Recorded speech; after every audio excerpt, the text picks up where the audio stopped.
Assalamualaikum warahmatullahi wabarakatuh. Perkenalkan, nama saya Naurah Putri Utami, NIM C0B023026 dari Program Studi Manajemen Pemasaran Fakultas Ekonomi dan Bisnis Universitas Jambi. Di sini saya akan mempresentasikan tugas mata kuliah perpajakan tentang cara dan sistem pemungutan pajak, tarif pajak, dan fungsi pajak. Cara dan sistem pemungutan pajak.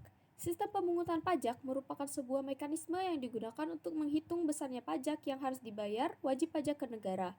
Di Indonesia berlaku 3 jenis sistem pemungutan pajak, yakni Self-Assessment System, Official Assessment System, dan Withholding Assessment System.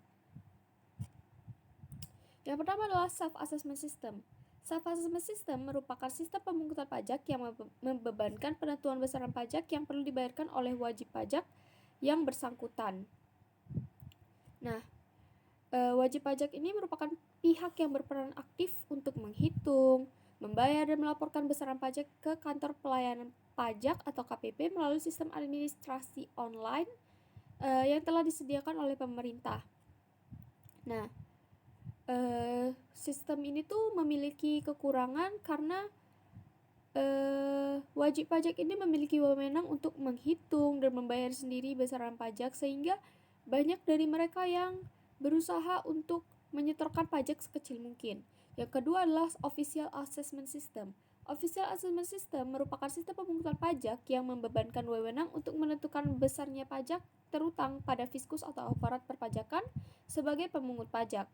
Dalam sistem pemungutan pajak Official Assessment System, wajib pajak bersifat pasif dan pajak terutang baru ada setelah dikeluarkannya surat ketetapan pajak oleh fiskus.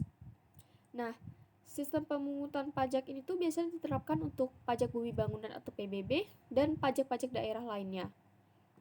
Yang ketiga adalah Withholding Assessment System. Pada Withholding Assessment System, besarnya pajak dihitung oleh pihak ketiga yang bukan wajib pajak dan bukan juga aparat pajak ataupun fiskus. Sebagai bukti atas pelunasan pajak dengan menggunakan sistem pemungutan pajak ini biasanya berupa bukti potong atau bukti pungut.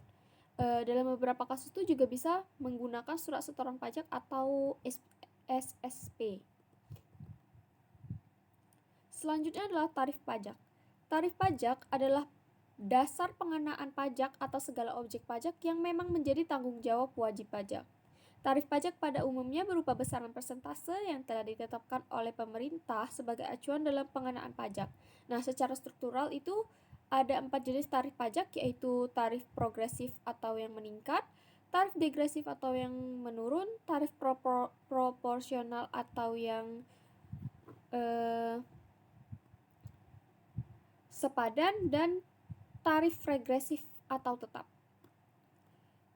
Pertama adalah tarif progresif. Tarif pajak progresif merupakan tarif pungutan pajak yang mana persentase akan naik sebanding dengan dasar pengenaan pajaknya. Di Indonesia itu sendiri, tarif pajak progresif ini diterapkan untuk pajak penghasilan atau PPh wajib pajak orang pribadi. Misalnya tuh lapisan kena pajak atau PKP sampai pada 50 juta, tarif pajaknya itu 5%. Kemudian lebih dari 50 sampai 250 juta itu tarif pajaknya 15% dan seterusnya. Yang kedua adalah tarif degresif. Tarif degresif ini kebalikan dari tarif progresif. Artinya tarif pajak ini merupakan tarif pajak yang persentasenya akan lebih kecil dari jumlah yang dijadikan dasar pengenaan pajak tinggi. Atau persentase tarif pajak akan semakin rendah ketika dasar pengenaan pajaknya semakin meningkat. Jadi jika presentasinya semakin kecil, jumlah pajak terutangnya tidak ikut menjadi kecil, melainkan bisa menjadi lebih besar karena jumlah yang dijadikan dasar pengenaan pajaknya semakin besar pula. Yang ketiga adalah tarif proporsional.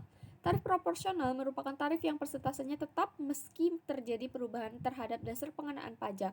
Jadi seberapapun jumlah objek pajak, presentasinya akan tetap sama. Yang terakhir adalah tarif regresif. Tarif tetap atau tarif pajak regresif adalah tarif pajak yang nominalnya tetap tanpa memperhatikan jumlah yang dijadikan dasar pengenaan pajaknya. Tarif tetap juga dapat diartikan sebagai tarif pajak yang akan selalu tetap sesuai dengan peraturan yang telah diberlakukan. Misalnya itu bea materai dengan nilai atau nominal sebesar 3.000 dan 6.000. Terakhir adalah fungsi pajak. Fungsi pajak di Indonesia itu sejatinya adalah 4. Yang pertama fungsi anggaran atau budgeter, yang kedua adalah fungsi mengatur atau regular, dan yang ketiga fungsi stabilitas, dan yang keempat adalah fungsi redistribusi pendapatan. Nah, sebagai fungsi anggaran itu tuh pajak menjadi sumber pendapatan utama yang digunakan untuk membiayai keperluan-keperluan negara seperti pembangunan, untuk menjalankan tugas-tugas rutin negara, dan lain sebagainya. Yang kedua adalah fungsi mengatur. Pajak digunakan oleh pemerintah untuk mengatur pertumbuhan ekonomi melalui kebijaksanaan pajak. Dengan fungsi mengatur ini tuh, pajak juga dapat mencapai tujuan-tujuan yang ditetapkan oleh pemerintah, misalnya tuh untuk meningkatkan angka penanaman modal dan lain sebagainya. Yang ketiga sebagai fungsi stabilitas itu untuk